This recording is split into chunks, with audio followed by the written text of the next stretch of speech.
Hi, everybody. Welcome back to another episode of Class Reunion. We're going to continue part two with some of the obstacles around attending your class reunion. Last week, we addressed how it can be difficult from a personal perspective, identifying the triggers of our own insecurities, how we feel we may be judged, whether we want to be recognized or don't want to be recognized, all of the things that come from a personal aspect before you enter the door. And so we talked about walking through with confidence. And today's conversation is going to be about things that you leave at the door. We are addressing politics and how, on a one night only event, it is best to leave outside at the door. Just envision taking your shoes off and leaving your political views at the door. And we're going to talk about why it should be avoided and wonderful ways to help and strategize to change the conversation. Now, for the funny part, well. I mean, I had this on my agenda to talk about. And then life threw us a curveball.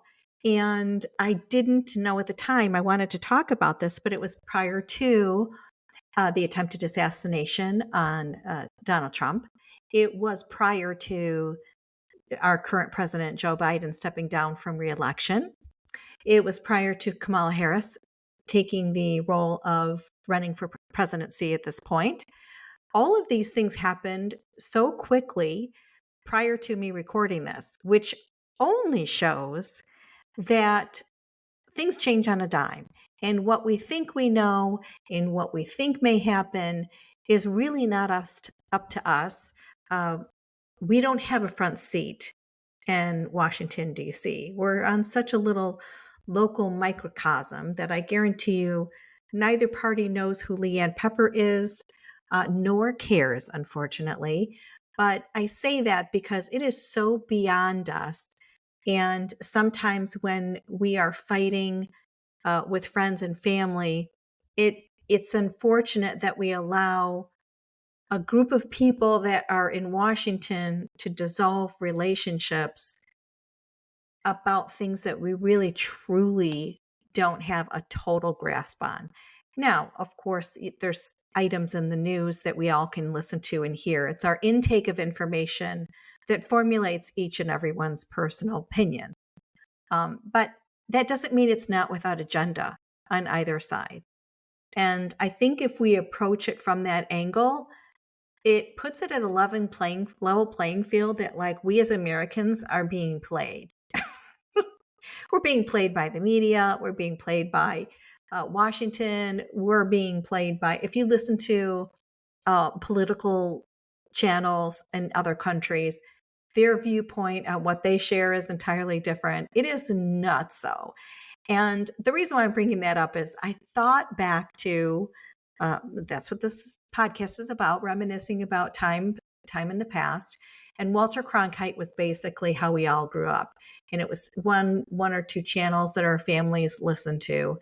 And it's not that they didn't try to sway any information, but back in the day, it had to be pretty factual and it had to be encompassing of all audience members. And so it was at a time period when news was really an unbiased format. I know, right? Like, let us go back to that. But with, the competitive nature of other cable channels and getting past 2, 4, and 7, it really became a show of shows for our news to compete with one another. It wasn't about us. It was about finding an audience and ratings that, would sustain them. And with that became more of like a TMZ Bravo kind of explanation of what's happening in the world, because it's become so fancy and triggering and polarizing in headlines to get our attention. I will say the young people have a little leg up on us because they do have access to all of that. Now, whether we agree or not in the direction of where things are going is another thing, but they definitely are far more exposed to their beliefs and how they feel based off of their incoming data. I was thinking back to when I first voted, and we just didn't have access to a lot of that. I don't believe a lot of us, I'm speaking generally, I'm sure there's some people that had a love for politics early on, but back in the 80s, I don't think it was something we sat around and spoke about to the degree that the young people do now. Um, and so, I have to say, growing up, I was very limited in my passion for politics, my understanding of politics. I wanted to be the opposite of my parents. And so I always fought that ideology. But that doesn't mean that I didn't go back to other. I've crossed parties. So full disclosure, I have voted both ways. Um, and I became an independent a few years ago because for me, it was a way to reduce the noise. I don't think I'm alone, actually. I feel like the biggest threat right now to any of the elections in the past few years have been people like myself that really don't want to pick sides, don't want to be so strong one way or the other, are just assessing from afar. And I feel like that group is going to grow over the years. I don't like that the middle group was labeled as libertarian so much because I'm not a true libertarian. I'm definitely an independent. And I see aspects of both parties. And I wish we didn't have the delineation of a party because so much of this arguing back and forth would be just over the candidate as a whole and not bipartisan. So that's my only 2 cents. But I felt it was fair. I'm on this podcast. I felt it was fair to share how I fit in politically because I've had people feel that I am one way or the other. And it's very funny to me how strong of an opinion they have in which way I lean, which means I'm doing a really good job of listening to both sides because nobody knows that I'm a true independent. Um, I'm a Kelly Clarkson of the voting games. And I was thinking back even to when I voted for the first time. Remember, you had that lever that you pulled? You went into the booth and you pulled the curtain, and it was just this humongous lever. And you picked a party, and you could hear everybody. Kunk, kunk. It was like voting took about 2 seconds per person. And I think that part I don't mind changing. I don't mind that we are more thoughtful in looking at new bills they're trying to pass, or uh, I like that we can really take an election ballot and go through it and decide who we want to vote for. So that's not a bad thing, but it gets kind of crazy. And I feel like we've really done a disservice to the young people because I remember um, also I have not voted as well. So cancel me. That's okay too. But sometimes it's like a mental health thing.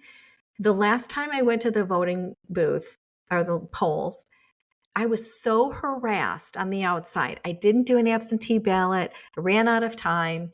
And so I went to go in person and vote. And if people say, oh, it was the Republicans that did it or the Democrats, it was both parties. I couldn't believe the age of these people harassing me all the way up until I got inside of the building. And what I did notice is that there were a lot of young kids holding their parents' hands, standing in line because they were trying to vote while picking up a kid from school or whatever the case may be. And I thought this is their impression of how we vote in the United States of America. We argue, we're hostile, and we cause dissension and divide. I just thought that was a terrible example for those kids to see on our democratic process. Anyway, so let's talk about the class reunion and how to avoid that because it is such a decisive subject and it's going to come up. And when we planned the reunion originally, we looked at the calendar and we were like, uh-oh, we're going to be in an election year. And I thought to myself, there's just no way that we can't talk about it, that we can't say, what we hope to have be at the reunion, which is, like I said, leave your shoes at the door, your opinions inside.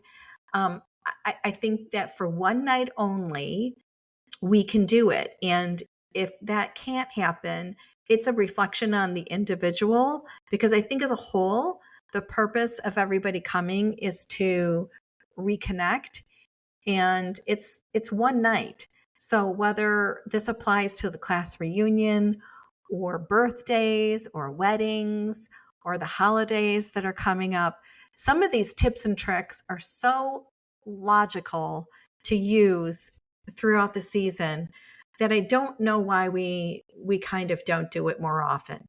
I think people panic and we don't know how to shift the conversation. So that's what we're going to get into.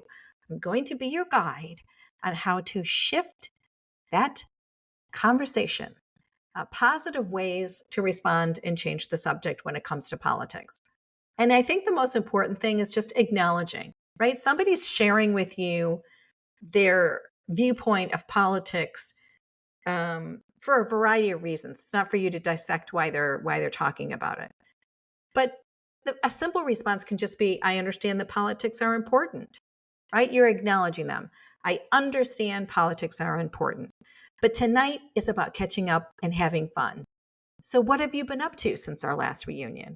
It is a very simplistic way of acknowledging, but saying that tonight is about one night only of catching up and having fun, and posing a question back at the other person that is involving a fun memory or something interesting outside of the topic. And I think that's great, right? It's easy to redirect a shared memory. If somebody's talking about, oh, the world's so divided, I can't believe it, simply say, speaking of differences, do you remember the debate class we had, or history class? Because I will tell you, this is specific for Groves, but I'm sure it's a lot of schools. We had a fantastic debate team, and we had a great history class with teachers that allowed us to share our opinion and walk through all the scenarios of what we think should or should not be within our Democratic parties. And we talked about, oh my gosh, the variety of outcomes from the Kennedy assassination. We had a great opportunity in our high school to explore those topics as adults. The teachers did a very good job of allowing us to share our insights and our opinions without judgment. And so that's a great way to bring it in. You're still talking about debate, but you're talking about it from a memory that was enjoyed in high school. And obviously, it could just be a statement of like, listen, politics are intense, but how about we lighten things up? That's going to be mine, by the way, if you hear me say that. Let's lighten things up because I don't want to have it be intense. And I'm going to ask you, what's the most surprising thing that's happened to you since high school? It's an open-ended, fun question. It could be something tragic. Could be something fun. It could be something enlightening that was an experience. It's up to that individual to share with you from that moment on something really unique that's happened since high school. And it's a great icebreaker. I really, really like that one a lot. Some of us do follow each other on social media, and whether it's perceived that it's great and it's not, or whatever the case is, there are a lot of our classmates that have done some spectacular things that definitely leaves room for you to divert the conversation and bringing up something that you've seen on Facebook. Hey, let's save politics for another time. But I saw that you went to Italy and it looked like a great trip. Or I saw that you flew your plane to Hong Kong, and I'd love to know more about the restaurants and how they live. Whatever the case is, you can pull in things that you may already know about the person and just say, let's save politics for another time, but bring up something really fun and cool about themselves. I just think there's ways to really circumvent the conversation. And if it stays, you just simply walk away. If there's not a need to carry on dialogue or want to move to another subject, then that's on them, right? And you can feel like you gave it your best shot to avoid the conversation.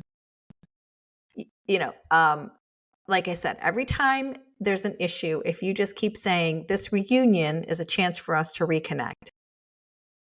What was your favorite part of high school, or what part didn't you like? Because the fact is, a lot of us didn't. That we went through some hard times as kids, and I've highlighted that on my podcast. I think it's a chance for people to open up that part of the dialogue. I feel like there are strategic ways to redirect. What are you looking forward to most tonight? Or isn't it amazing we're all here after 40 years? I know that's going to come up a lot because I think all of us are shocked that it's been 40 years. And so really, I'm going to go in this with high hopes that, and I do believe based on some feedback, that we're really excited to go and have a good time. I really do. I think, genuinely speaking, everybody there wants to have a great time. And you know what will destroy the conversation? Bringing up politics. Because like I said, it is only our knowledge base of what we've been told and what we choose to read and what we choose to listen to. And so let's not be authoritarian of the topic, because it's really just based on what you know and what you've obtained and read and heard. And people have different opinions because they've researched it differently. That's just the facts. We grew up with, a core subject, and that was the way it was, and 2 + 2 = 4. And that's not the way it is anymore. So we're not going to be equal. We're not going to have the same opinion. And also, if I may add, not all Republicans are the same. Not all Democrats are the same. I have heard over and over that we seem to lump each other as identical. Oh, Republicans are like this, or oh, Democrats are like this. And the fact is, in the party itself, if everyone was really honest, there's aspects to the party that they feel they have an alliance with, but that doesn't mean they have everything in common. It doesn't mean everybody's a good person. It doesn't mean everybody's a bad person. We are so quick to make an assumption based on what party people belong to. And it is so junior high. I mean, when I see people and they do the State of the Union and one side stands up and one side sits down or whatever, I feel like we are doing nothing but showing children that we still don't like each other based on a lever that we pull. And I would love to, I can't change it, but I would love to see that no longer be the case, because it's getting annoying. I mean, it's getting so annoying. And I find that the older I get, the more disillusioned I feel about having any impact. And that's my fault, where I will say openly, I'm not involved at a local level. I can talk about politics and laws that I think are going to pass or not pass from a perspective of our presidency. But the reality is, where I should be looking is locally. And I'm not involved locally. I mean, let's be honest. Half the time we see people on the ballot, we're like, I don't know, this person's been a judge for 15 years. I'll put him back in. I don't even know who they are. We should know who they are. And so before we point fingers from an aspect of who's running Washington, which we know it's never the president themselves, it's a whole political group of people that have their own agenda. It would be nice if we understood it so far out of our control and our pay scale that we concentrate on what we can do at a local level. And I do have a lot of friends that I admire who have run for office and are passionate and like to see change and have created change. And so I feel unworthy of standing up and talking about the presidency because I'm not involved in an area where I can create change. And that's on me. So I think sometimes we have to step back and say, really, are we doing everything we can to create change in an area that we have the ability to do so, rather than talk about something that's so far above our pay grade that we'll never have access to or truth to? I mean, are there aliens? We don't know. We don't know. Anyway, so I thought I would be really raw and honest about it and just say, if there's a way to avoid it, I think we can for one night. And I think some of the things we talked about are so worthy of using for any event. It's a one-time evening. If someone's at a wedding, they should be celebrated. That is not a time to take the 12 hours or 8 hours that you're together and try to create a change of opinion, because it's not going to happen. You're not going to have a sound bite that's going to make somebody go, oh, I see. Well, now I'm going to change my vote. I don't think one conversation is going to do that.